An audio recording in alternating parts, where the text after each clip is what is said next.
And a cheeseburger. Sounds good. Just love cheeseburger. Dr. Longren made me give them up, switch me to cottage cheese and pineapple. Calls them my Hawaiian burger. Don't taste like burgers at all. Tastes like styrofoam. I hope I'm not disturbing. No. It's Friday night. You probably have someone there whom you're entertaining. No. What are you doing? Huh? Handsome young fellow, eligible young bachelor, alone on a Friday night? Well, if you must know, I'm preparing for our final session. Ah. The all-important final second. Yes. Watergate. That's a small consolation to me that for the next couple of days that word is going to be as much of a millstone around your neck as it has been mine. Because I guess the way you handle Watergate is going to determine the success or failure of these interviews. Should I be nervous? Well, I'm going to give it my best shot. Quite right. No holds barred. No holds barred. No, it's strange.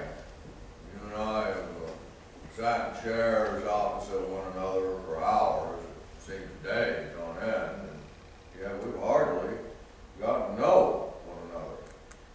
You know, one of my people, in preparation for these interviews, did a profile on you, and I am sorry to say that I only just got around to reading it tonight.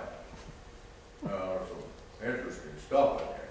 You know, the Methodist background, the modest circumstances, and then off to Grand University full of richer, posher types. What was it, Oxford? Cambridge. The snobs there look down on you too? Of course they did. You see, that's our real tragedy, isn't it, Mr. Frost? No matter how high we get, they still look down on us. I really don't know what you're talking about. Yes, you do. Come on. You know exactly. No matter how many awards or how many column inches are written about you or how high the elected office is for me, it still isn't enough. Am I right? We still feel like the little man, the loser they always told us we were 100 times. Smartasses in college, the high-ups, the well-born, the people whose respect we really wanted, really craved. And isn't that why we work so hard now? Why we fight for every inch, scrambling our way up in an undignified fashion, whatever hillock or mountain it is? Why we never tire? Why we can find the energy or motivation when most sensible people would just lie down and relax? You know, if we're honest for a minute, if we reflect privately, just for a moment, if we allow ourselves just a glimpse into that shadowy place we call our soul, isn't that why we are here now? The two of us, looking for a way back into the sun, into the limelight, back onto the winner's podium because we could feel it slipping away. We were headed, both of us, for the dirt, the place the snobs always told us we'd end up facing the dust, humiliated all the more for having tried so pitifully hard. What the hell with that? We're not going to let that happen, either of us. We are going to show those bums continued success, our continued headlines, our continued awards, power, and glory. We are going to make those motherfuckers choke!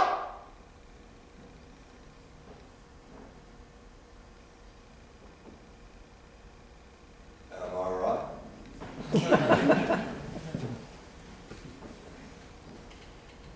You are. Except only one of us can win. Yes. And I shall be your fiercest adversary. I shall come at you with everything I've got. Because the limelight can only shine for one of us. And for the other, it will be the wilderness. Nothing, no one for company, but those voices ringing in our heads.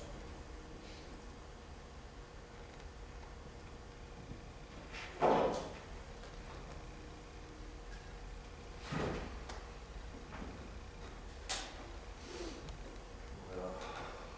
you can probably tell I've had a drink.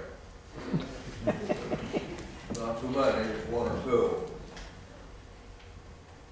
But I want you to believe me when I tell you that when I wake up tomorrow morning, I will be focused and ready for battle.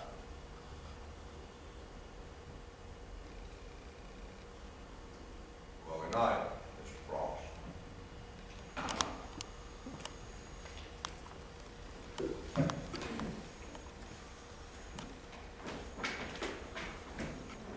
Good night, Mr. President.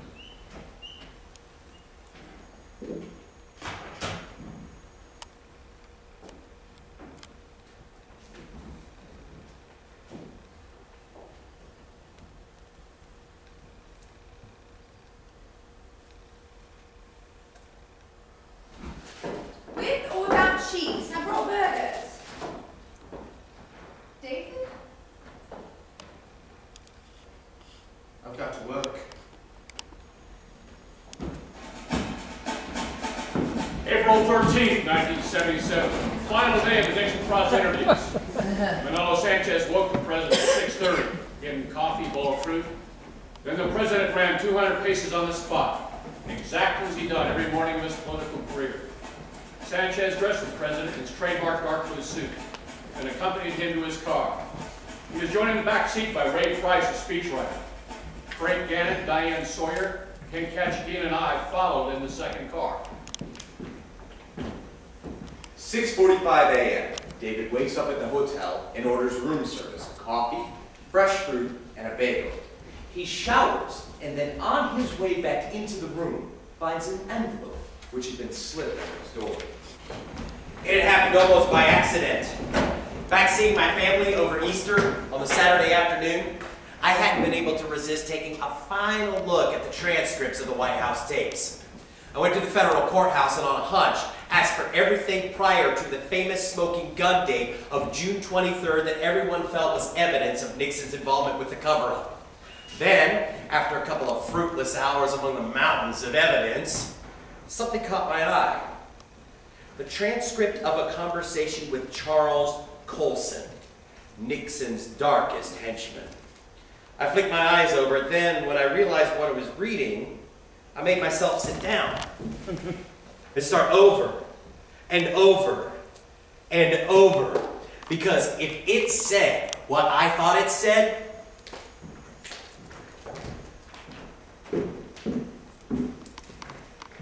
it'll be down in a second. Don't worry. Jim, have you seen him or spoken to him? Not yet. Bob? No. Good morning. Jim. Thank you. Come on, let's go. Watergate, the final session at 12. Mr. President. Frost. If you're as candid as you were the other night, this should be explosive. The other night. I don't understand. The phone call? The phone call. The phone call to my hotel room. 5, 4, 3. Mr. President, looking back on your final year in office, did you ever feel that you had obstructed justice or were part of a conspiracy to cover up or obstruct justice? It was obvious to those of us in the Nixon camp that Frost could no longer win on points, and would therefore come out throwing haymakers looking for a knockout. But we took comfort from the fact that thousands of journalists, congressmen, senators, and state prosecutors had tried to nail the president on this subject before, and failed. No, I don't. And I'm interested. You use the term obstruction of justice. You perhaps have not yet read the statute with regard to the obstruction of justice. As it happens, I have. Oh, you have, you say? Well, then you'll know that it doesn't require just an act. It requires a specific corrupt motive. And in this case, I did not have a corrupt motive. What I was doing was in the interest of political containment. Be that as it may, but one of the direct consequences of your actions would have been that 2 of the convicted burglars would have escaped criminal prosecution. How can that not be a cover-up or an obstruction of justice? I think the record shows, Mr. Frost, that far from obstructing justice, I was actively facilitating it. When Pat Gray, the FBI, called me on July 6th, I said, Pat, you go right ahead with your investigation. Hardly what you call obstructing justice. Well, that may be, but 2 weeks prior to July 6th, we now know that you were desperately trying to contain or block the investigation. No, wait a Obstruction minute. of justice Wait a is minute. obstruction of justice. If it is for 1 minute or for 5 minutes, it is no defense to say that your plan failed. I mean, if I try to rob a bank and I fail, that is no defense. I still try to rob that bank. Now, wait a minute, Mr. Frost. There is absolutely no evidence of any kind. Well, the reason there is no evidence is because 18.5 minutes of a conversation with Bob Holder from this June period have mysteriously been erased. An unfortunate oversight. But Bob Holderman is a rigorous and conscientious note taker, and his notes are there for all to see. Well, now I found something rather better than his notes. That was the beauty of the June 20th transcript I had found in Washington. Until now, no one had been able to place Nixon in knowledge of the cover-up at this early stage, but this tape left you in no doubt whatsoever. There's one conversation in particular with Richard Nixon, which I don't think has ever been published. It hasn't been published, you say? No, but one of my researchers started in Washington where it is available to anyone who consults the records. So, well, I just wondered if we'd seen it. More than seen it, Mr. President. You spoke the actual words. It's where you say this whole investigation rests unless one of the 7 begins to talk. That's the problem. Well, what do we mean by one of the 7 beginning to talk? Well, you claim you first learned of the break-in on June 23rd, but this transcript clearly shows that to be a falsehood. And a subsequent transcript of March 21st, in one conversation alone, there in black and white, I picked out, and these are your words. 1, you could get $1 million, and you could get it in cash. I know where it can be gotten. 2, your major guy you keep under control is Hunt. 3, don't we have to handle the Hunt situation? 4, get the $1 million. It would seem to me that would be worthwhile. 5, don't you agree you better get the Hunt thing going? 6, first you got the Hunt problem. That ought to be handled. 7, the money can be provided. Eloquent could provide the way to deliver it. That would be done. 8, we've got no choice with Hunt but the $120,000 or whatever it is, right? 9, Christ, turn over any cash we've got. Now, it seems to me that someone running a cover-up could not have expressed it more clearly than that, could they? All right, fine. Now let me stop you right there, because you're doing something here which I am not doing and will not do throughout the course of these broadcasts. You are quoting me out of context, out of order. And I might add that I participated in these broadcasts without a single note in front of me. Well, it's your line, Mr. President. You've always maintained you knew nothing about this until March 21st, but In February, your personal lawyer came to Washington to start the raising of $219,000 to be paid to the burghers. Do you seriously expect us to believe you had no knowledge of that? No, none. I believe that the money was for humanitarian purposes to help disadvantaged people with their defenses. But it was being delivered on tops of phones, with aliases, in airports with people with gloves on. That is not normally the way lawyers' fees are delivered. Look, I have made statements to these effects before. All of that was Halderman and Ehrlichman's business. I knew nothing. Look, you can state your conclusions, and I've stated my views, so now we can just go on to the rest of it. Hold on, all right. So if Haldeman and Ehrlichman really were the ones responsible, when you subsequently found out about it, why didn't you call the police and have them arrested? Isn't that just a cover-up of another kind? Well, maybe I should have done. Maybe I should have called the feds into my office and said, there are the two men. Fingerprint them, then throw them down in the can. But I am not made that way. These men, Halderman and Ehrlichman, I knew their families. I'd known them since they were just kids. But politically, the pressure on me to let them go became overwhelming. And so I did it. Cut off one arm and then I cut off the other. But I'm not a good butcher. And I still maintain that what they were doing, what we were all doing, was not criminal. Sometimes when you're in office, you have to do things which are not, in the strictest sense of the law, legal, but you do them because they are in the greater interest of the nation. Wait, just so I understand clearly, are you really saying that there are certain situations where the president can decide whether it's in the best interest of the nation and do something illegal? I'm saying when the president does it, it is not illegal. Wow. I'm sorry. That's what I believe. But I realize that no one else shares that view. In Spain, bullfighters talk of a moment that the bull in front of them has lost the fight, and by implication, the will to live. We were at that moment. So, in that case, will you accept it to clear the air once and for all that you were part of a cover-up and that you did break the law? Okay, let's take a break there. What's he doing? What the hell's going on? Break, are you mad? Change the tapes. Why did you break that up? We had plenty of time for that. Trust me, guys, you're going to get everything you want. David, can we talk a minute? What's going on? Look, fellas, this is a critical moment in his life. We'll see this, Jack. Who's about to blow and you know it. You deliberately sabotaged the interview. Look! We're all in this together. I'm sure we can find a solution that works for everyone. What are you talking about? What solution? This is an interview. David! But Brendan had already left for Nixon's dressing room. What'd you do? Throw in the towel, Jack? Take mercy on me? I just felt if you were going to make some kind of emotional disclosure, we should take a moment, think it through, sketch it out.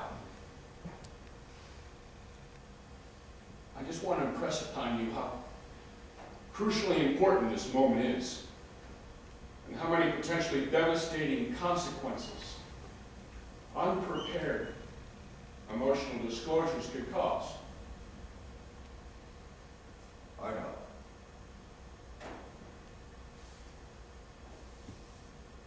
But to go on and carry on, denying it all,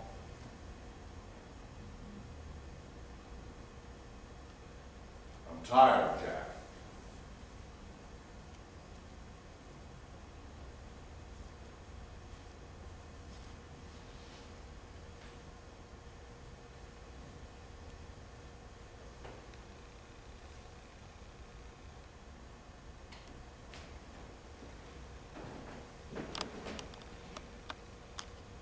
Thank you. For everything. It's coming back, those bastards. Be careful, David. They'll come up with something. Don't worry, it's fine. They'll have had a chance to prepare. We won't know what they're thinking. It's all right. He wants me to do this, to finish it off. He wants the wilderness.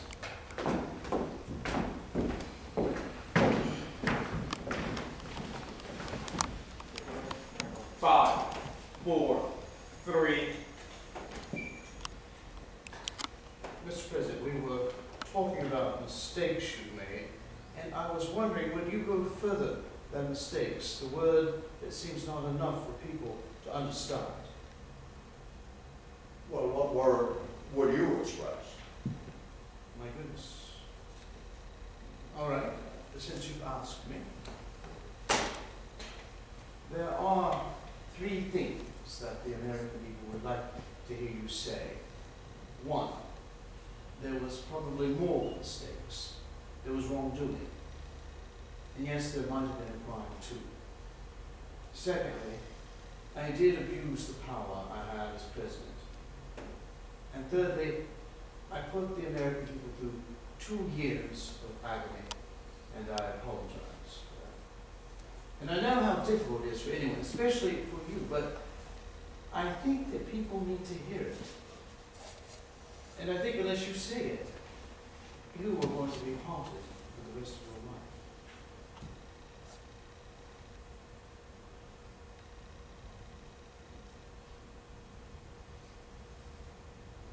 It's true. I made mistakes. Horrendous ones. Ones not worthy of a president. Ones that did not meet the high expectations that I had always dreamed of as a young boy. But if you remember, it was a difficult time.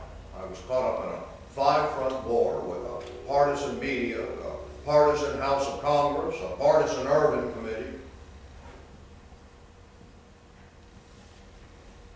But yes, I'd have to admit, there were times that I did not fully meet that responsibility.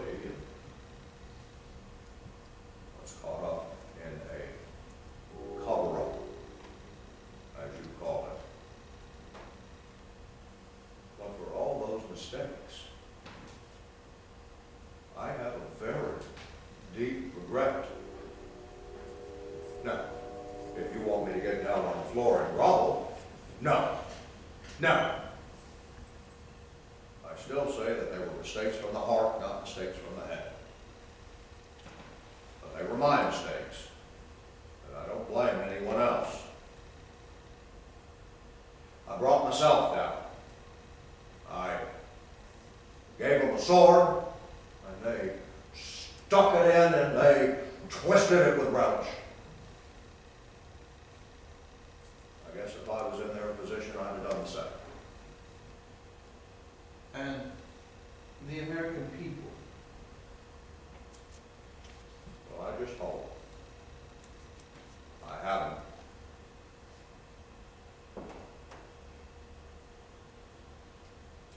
I let them down. I let down my friends. I let down the country.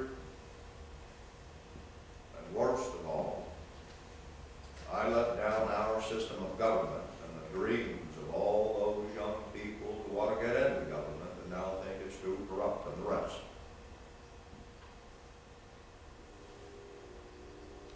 Yes. I let the American people down.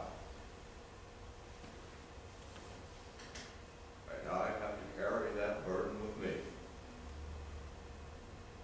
for the rest of my life. My political life is over. The first and greatest sin of television is that it simplifies, diminishes. Great complex ideas, tranches of time, whole careers become reduced to a single snapshot. At first, I couldn't understand why Bob Zelnick was quite as euphoric as he was after the interviews, or why John Byrne felt moved to strip off all his clothes and rush into the ocean and celebrate. That was before I understood the reductive power of the close-up. Because David had succeeded on that final day in getting for a fleeting moment what no investigative journalist, no state prosecutor, nor judiciary committee, nor political opponent had managed to get. Richard Nixon's face swollen and ravaged with loneliness, self-loathing, and defeat, filling every television screen in the country. The rest of the project and its failings would not only be forgotten, they would totally cease to exist. The Nixon-Frost interviews were wildly successful. They attracted the largest audience for a news program in the history of American television. David Frost made the cover of Time and Newsweek magazines and inspired half the Washington press corps. As hard-bitten and unsentimental a